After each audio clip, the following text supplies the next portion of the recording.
Is everybody in? Is everybody in? The show is about to begin.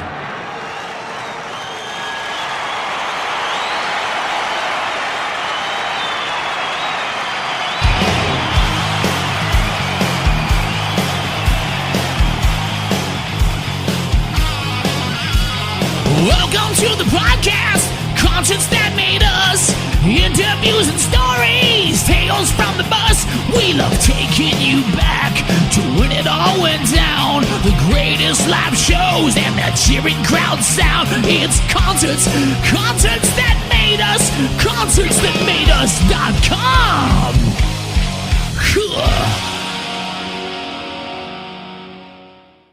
Hi, this is Lucy Kruger, and you're listening to Concerts That Made Us.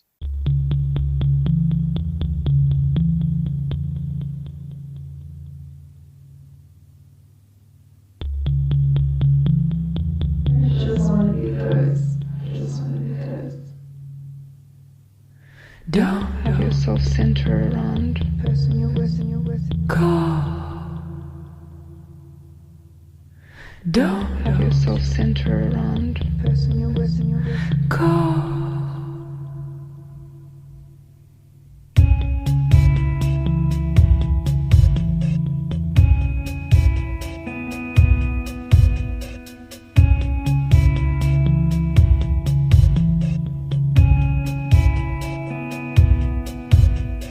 You know softly as you spoke. I turn cautiously, trying to hide the smoke. Don't. Stiff just been swirling and swimming and changing and you're not changing. You stood firmly, felt it down. Isn't this the wish I wished for? And I was slow.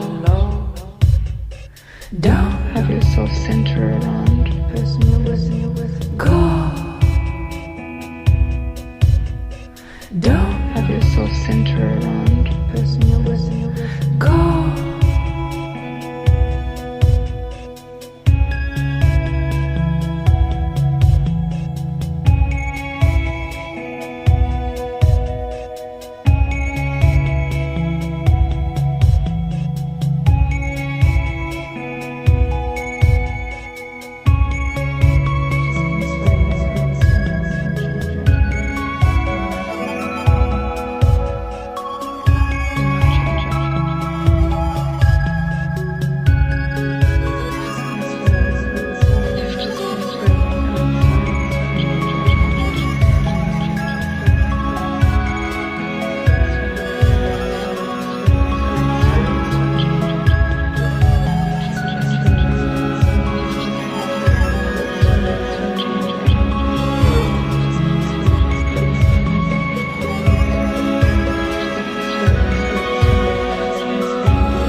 You've had so many runs. I've also had many runs. In the last year, I've had very many runs.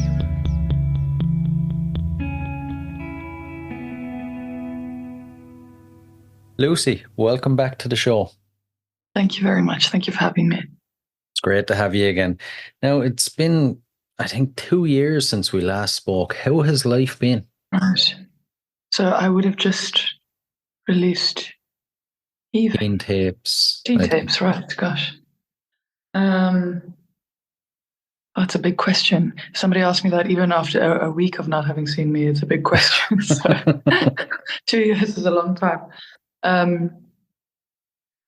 Yeah, many things. It's been a very busy year. We've been basically on tour the whole year, which is really nice, but also quite intense. And time definitely does a weird thing then, because it's, sits a bit outside of time somehow.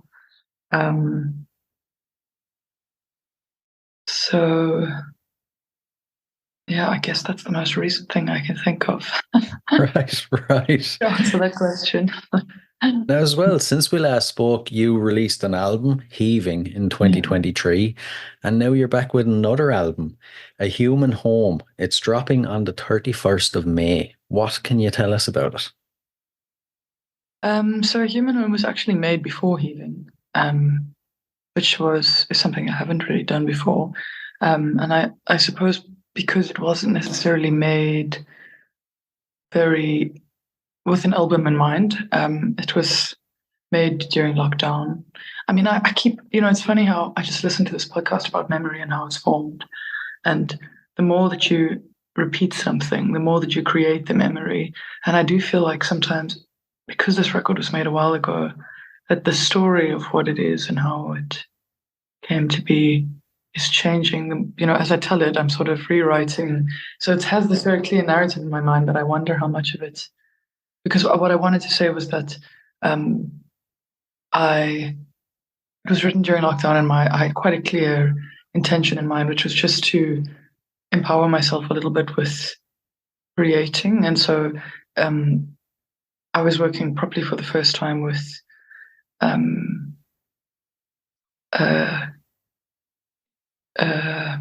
digital audio workstation, like a recording. And I suppose just learning a bit about how recording works for myself, about how production works, about how synthesizers work on a very basic level. But I guess all of this stuff is quite accessible, but also quite overwhelming because it's such a broad field and there's so much to know and so much to do and so much to explore. And I was feeling a bit overwhelmed by all of that. And so I decided I would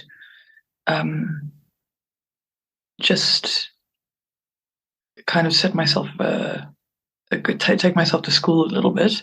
And I would do a tutorial in the morning on the recording software. And then I would write using whatever I had learned.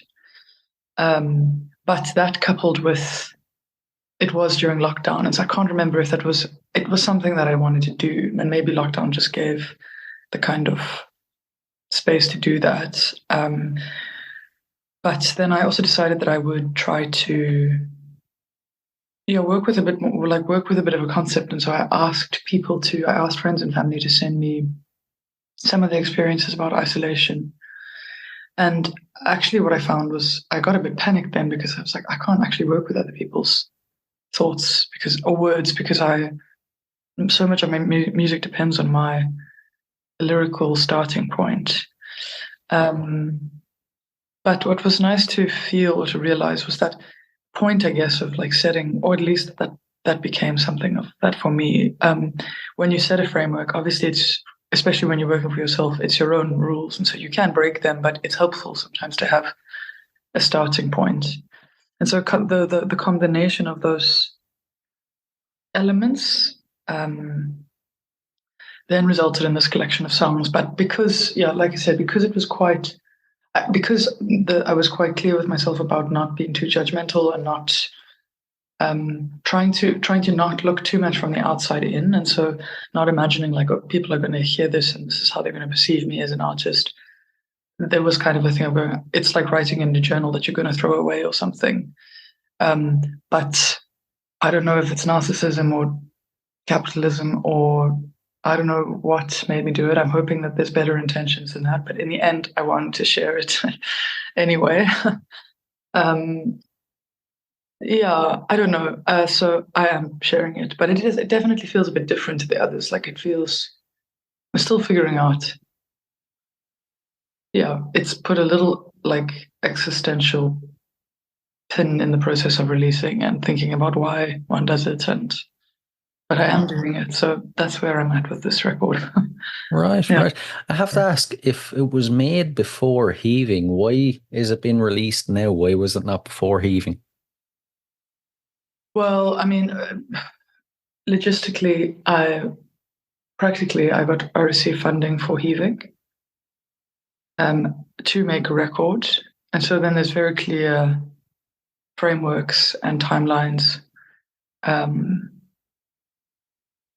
Yeah, I guess that was probably the biggest reason.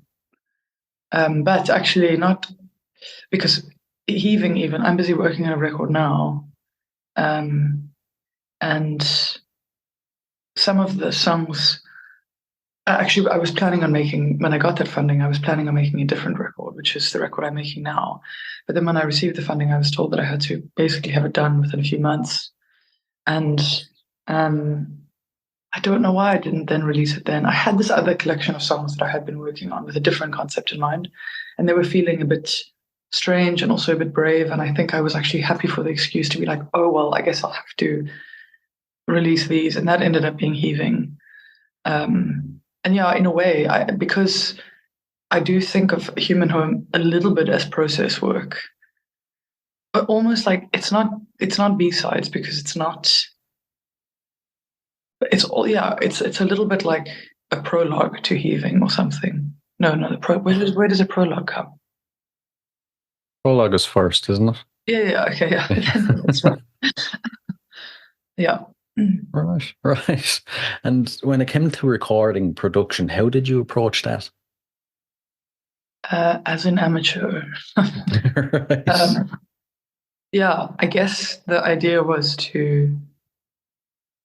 I was thinking about this yesterday in a different context, but to discover through error, because there is, with the information that you have at this current moment, whether it is technical or emotional, or there's going to be something very specific you can make, just because that is, yeah, there is no other moment where those elements are going to be like that. And I think there is something, there is something in the kind of naivety of like pre-knowledge or process knowledge that I guess can be kind of cool and can only be in that moment.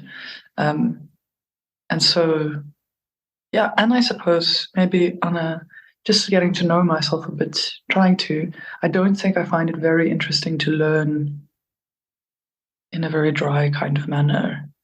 And so to actually immediately be putting whatever I learn into creative use, I think helped keep me interested, and is actually a good thing to remind myself of now. So yeah, there wasn't really, the whole approach was to not necessarily have an approach, but just to, which is funny because in the end I think there is a kind of a sound, but yeah, initially it was just to really open, and a lot of it was on the digitally, so I guess just to open my computer and Logic and to play.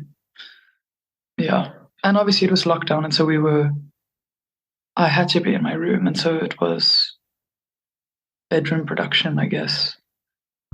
Right. Is that something, what you learned and were putting into practice there, is that something you're going to keep with you? Are you approaching the next record the same? Yeah, it oscillates a bit. I'm a bit confused about this at the moment, because yeah, there's something, maybe what can be difficult is that I really like to create alone, because I feel less afraid of, I can get into my own process without being too judgmental. But then there's something special in that initial moment of recording that's quite intimate.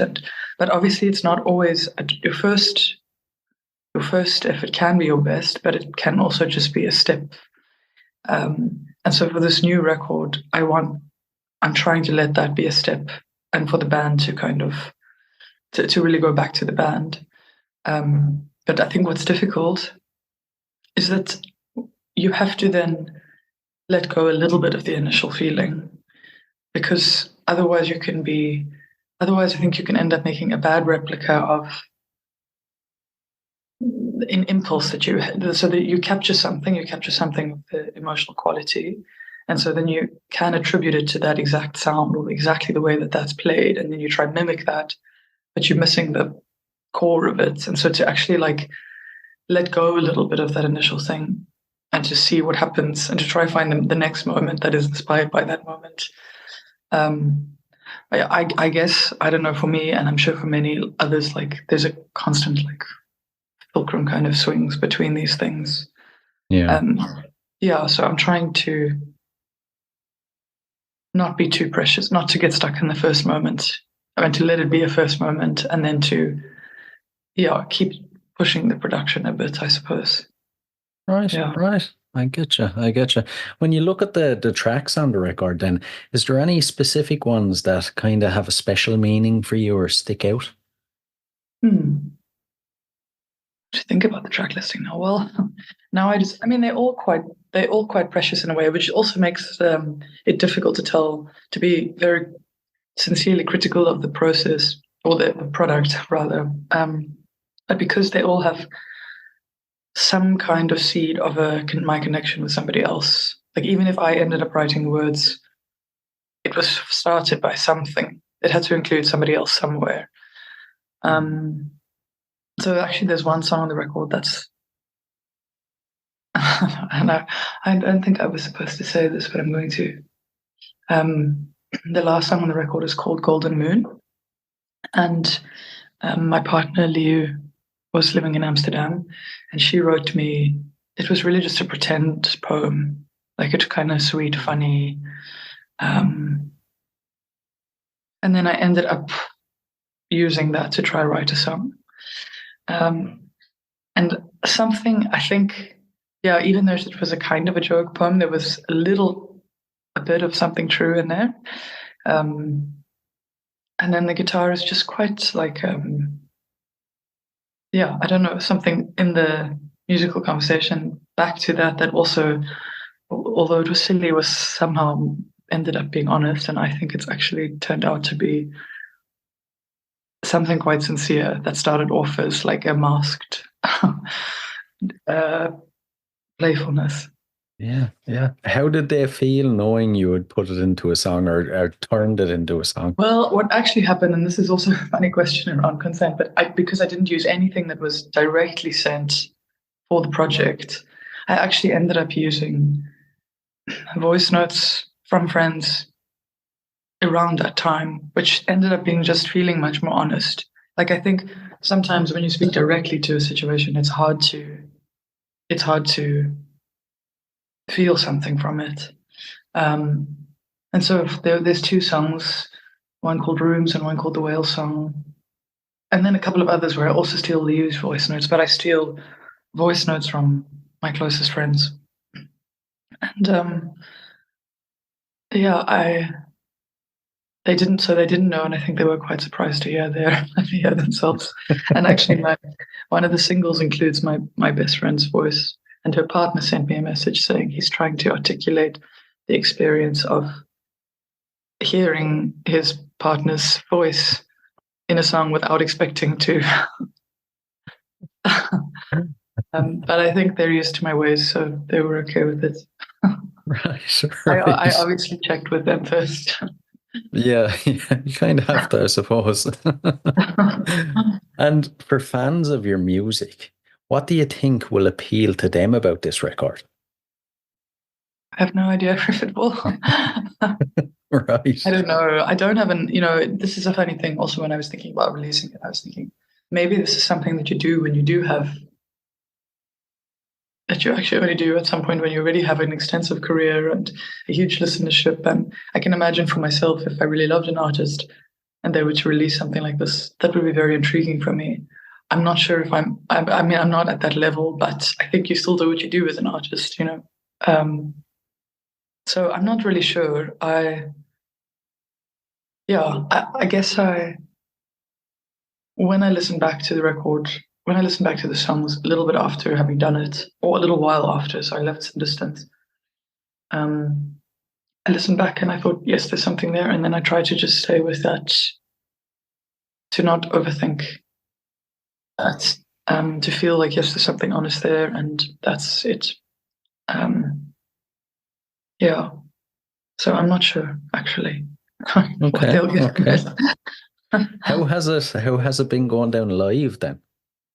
I don't think I'll do it live ever. Really? Yeah, because it's I made it. I mean, there's some small collaborative moments, and so like a friend did some percussion, a friend did some guitars, Lee, my guitarist, obviously did quite a bit, but generally I made it all in my bedroom and not in a very songwritery way, like in a more collagey kind of way. But I don't know how much they'll translate live, and Heaving is still very new in a way and was made with live in mind. And we're working on a new record, and I really want to. I know some people only record songs after they're done with the record, but for me, it's very good to feel as much as possible what they are live before recording them. And so there's just too many. Again, maybe if we were a much bigger band and we had big audiences, I would even do something like having 2 sets, and then I would. But it just doesn't make sense at this point. Yeah. Yeah. Right. I have to ask something that's really coming across is it seems like you have like hundreds of song ideas or notes with songs. If you sat down right now to put all them together, how many albums would you get out of it? Yeah, I don't know. I guess in the last years I have written a lot, and that is another question. It's hard for me to.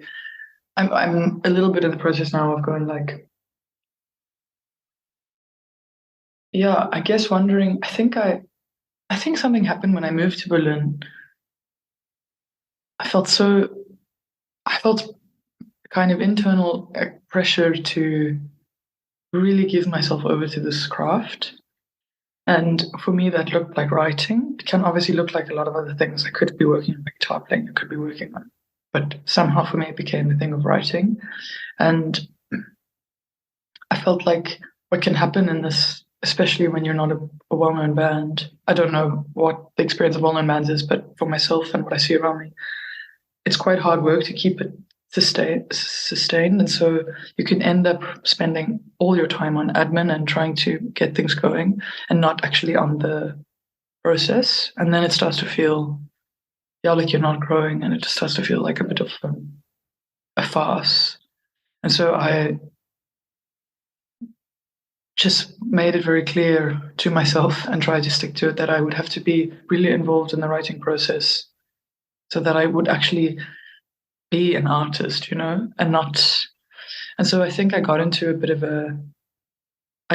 good habit, except that what I don't do, which other artists do, and it's just maybe about approach, is that I don't think I spent as much time being very detailed in my crafting and I am wondering about what to do for the next record. I'm a bit on I wonder if I'm going to pause for a moment and think about, I don't know, maybe it's not necessary. I'm not sure, but I have a lot of songs, I guess. Yeah. Yeah. We won't have to worry about there being no more output anyway. Well, let's see. I'm always terrified of it anyway, so who knows? Here's an interesting one I just thought of. Since it's your second time on and it was 2022 when you were on the first time, if you could go back and speak to Lucy back then around the time of Teen Tapes, what would you say to her?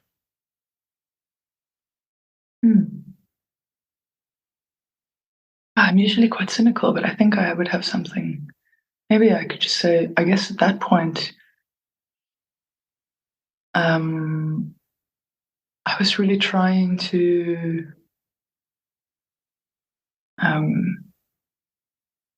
expand a little bit in terms of my, just not being so afraid to be so.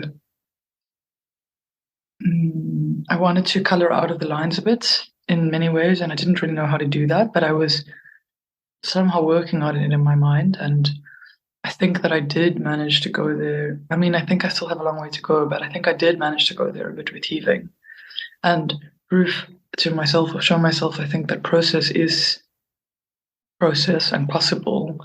And I guess I would just say, keep going. I think that was the last, it was the last record in the trilogy. And I guess, again, this whole memory thing in hindsight. But if I do look back, I was really trying to challenge myself or get myself to go somewhere a bit more, what's the word? Yeah, a little bit messier, or a little bit with a little bit more depth, or a little bit less fear. And I think, yeah, I don't know if that's the right. I don't know if I should give advice, but I'm sure. I guess I know by now that you don't really take it anyway. You have to just do the thing and figure it out for yourself. True, So I'm true, not sure I would exactly. have. I'm not sure I would have anything that I would have listened to. Right, right. And Berlin, what's the scene like in Berlin now compared to back then? I'm sure it's bounced back to pre-lockdown days, has it? Yeah, it's interesting. I haven't been in Berlin so much this year because we've been Oh, touring. touring, and so it's strange. It's a strange. I've been thinking about that a lot.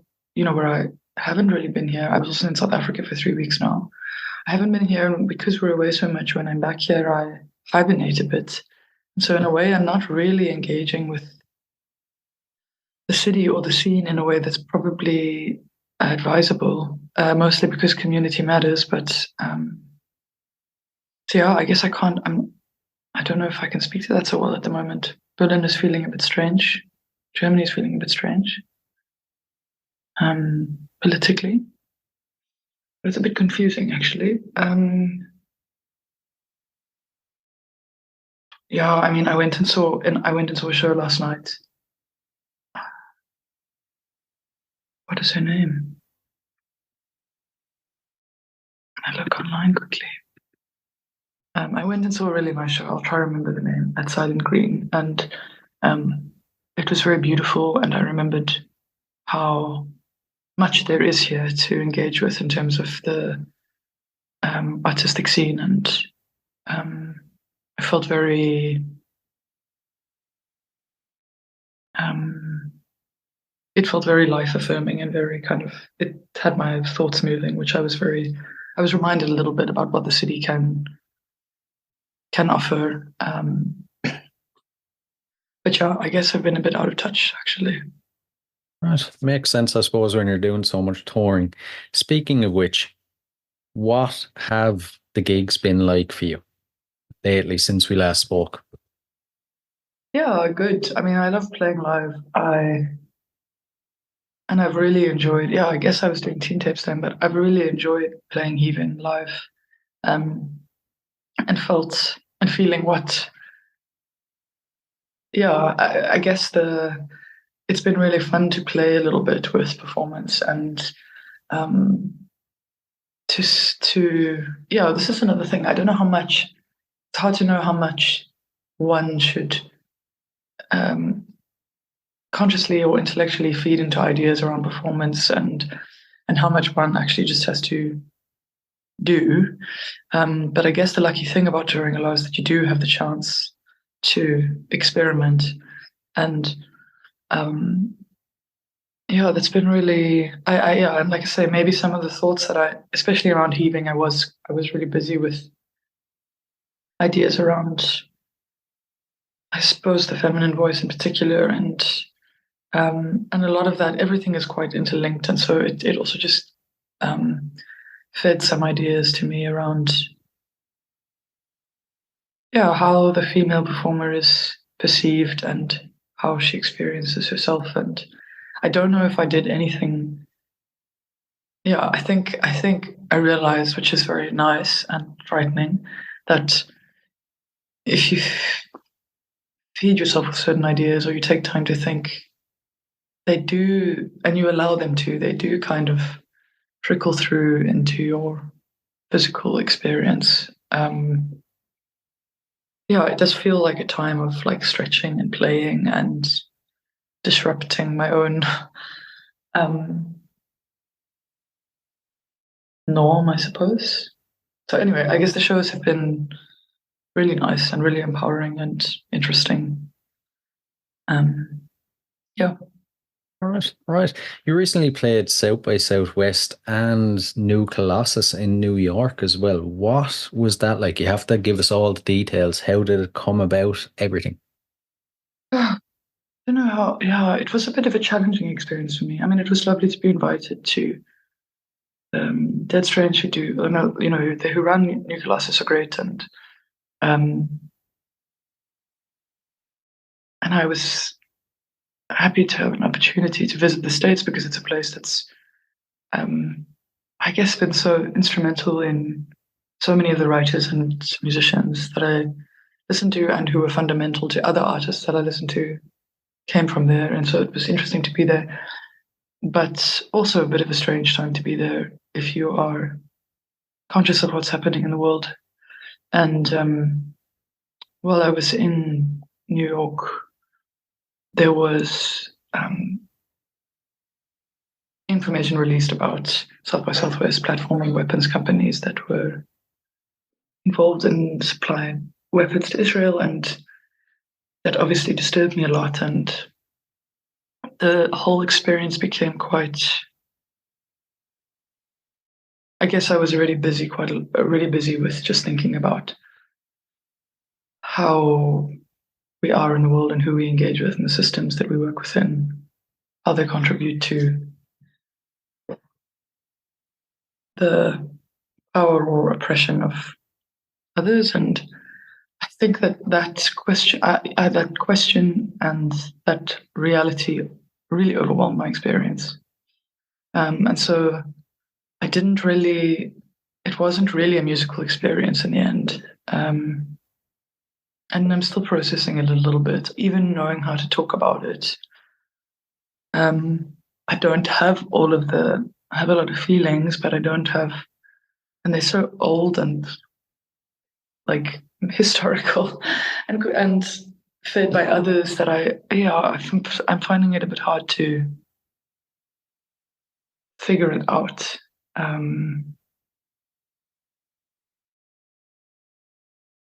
I know that's a bit of a chaotic answer, but I think that's the one I have. I get it. Especially with South by Southwest. At the time, there was a couple of Irish artists as well that were booked to play, and then I think in the end they didn't. But with that hanging over your thoughts, how did you approach putting on your show and giving it the same energy you normally would? Well, I mean, it's not very much it's not enough of a thing. I mean, we, for financial reasons and obligations, had to play. Otherwise, I would have been in an amount of debt that I can't really handle, which is obviously, still a decision and still. But I had written a poem by a Palestinian author some months before, and we decided we would play that at the shows. Which is not also a very small tribute, but I guess we wanted to acknowledge the involvement and the situation. But yeah, it felt quite uneasy, actually. It was, again, just a bit confusing. If you think, what am I doing, and what am I offering, and who am I doing this for?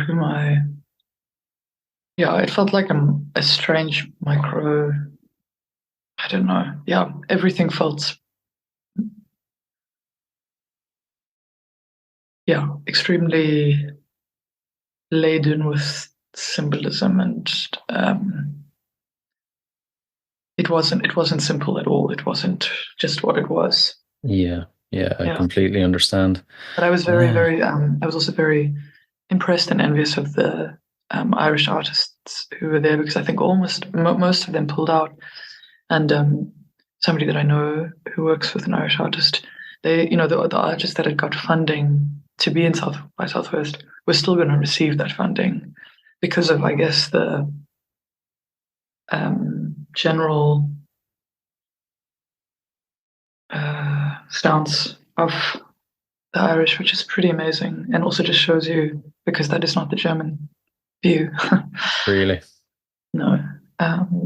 So also, I guess, very interesting, but interesting is a bit of a frustrating word when people are dying. Very true. Very true. Yeah. And I suppose before we dive into the last couple of questions, then future plans. What can you tell us? Gigs? I suppose you obviously don't know when the next album is going to be out. Yeah, probably soon. We're busy working on a new record, and we're kind of playing shows throughout the year, actually. Yeah, I suppose we're in a bit of a rhythm of playing live, and it's what I've wanted to do for a long time, to be able to get to a point where it's possible to. So for now, that's what's happening. We're playing in the Netherlands this week, and then we have some festival shows in the summer, and then I think we'll do another tour at the end of the year, and so it continues. Right, right. I know I've asked you this before, but what are the chances of getting you closer to this side of Europe? Yeah, I really, really want to. I mean, that we do have a conceptual plan. It's just very difficult, again, from a visa perspective. It's very expensive, and also they don't always say yes, and so it's high risk. But I really, really want to, and I think it is a bit closer than it was the last time I spoke to you. Right. So, yeah. Right. We'll mark it down right here, right now. The next time we're talking, we'll be discussing the dates in Ireland and the UK. That'll be nice. Right, we'll dive into the last couple of questions. First off, what are you currently obsessed with? It can be anything at all. An artist called Caroline Polachek. Okay. Yeah, I think she's amazing, and it's like, it's not really music that I'm used to liking, and so I guess I'm finding it all. Yeah, she's amazing, but in a way that and not within a framework that I'm necessarily used to or something. What else am I obsessed with? That's a very good question.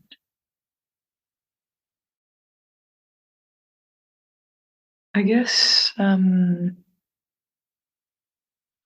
state of the world and what's happening in Palestine has been extremely present on my mind. Not so much an obsession as a deep, constant disturbance.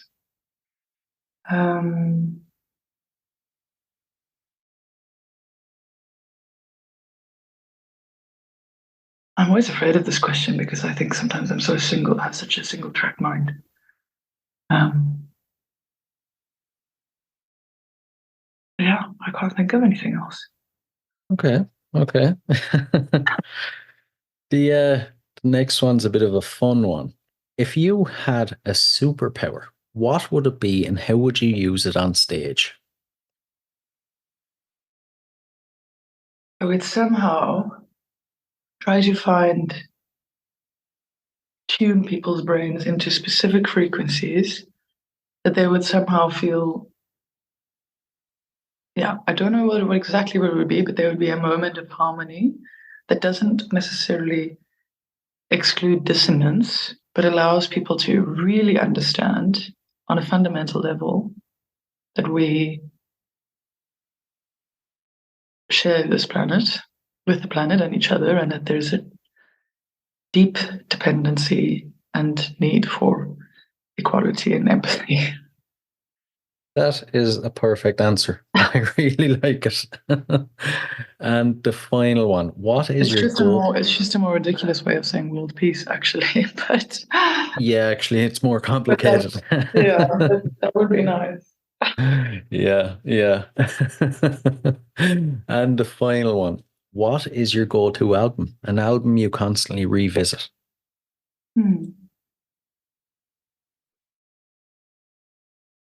Yeah, there's been less of that in the last years, I guess. I'm definitely finding in the last couple of years when I return to things that I used to be able to always return to, it feels a bit stuck or old. So I haven't been doing that so much lately. And actually, I guess I discovered this artist, Caroline Polachek, later than others. But her not the album, not her latest album, but the album before was called Pang. Yeah, for some reason, I suppose at the moment that's the one that I return to. Yeah. I like it. Listen, Lucy, again, it's been a blast and an absolute pleasure. Thanks a million. Yeah, thank you very much for having me. Speak to you when I'm in Ireland.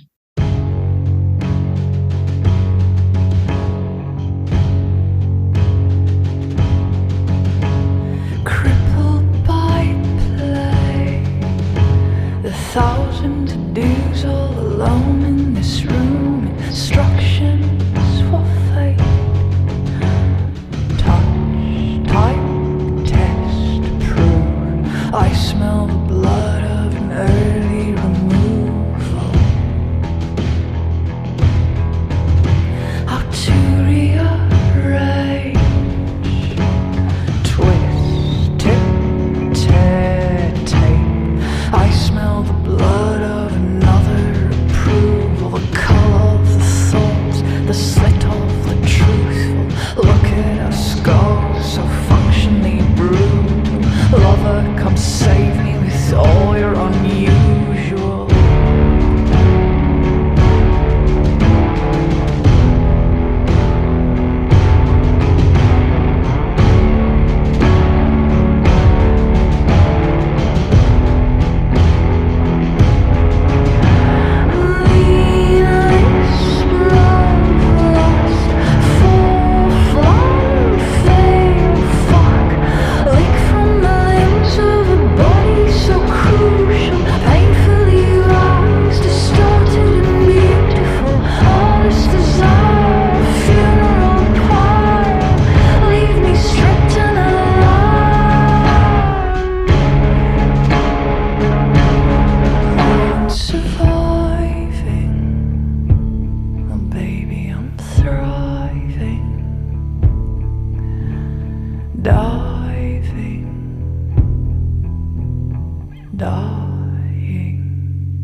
Hey guys, I really hope you enjoyed this episode. If you did, please rate and review us on iTunes and Spotify.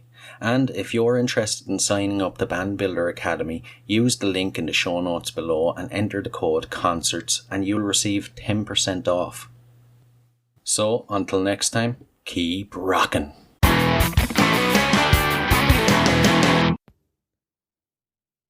Hey, what are you guys still doing here? The show's over. It's over. You can go home. Go on. We'll see you next time. We'll be here. Bye.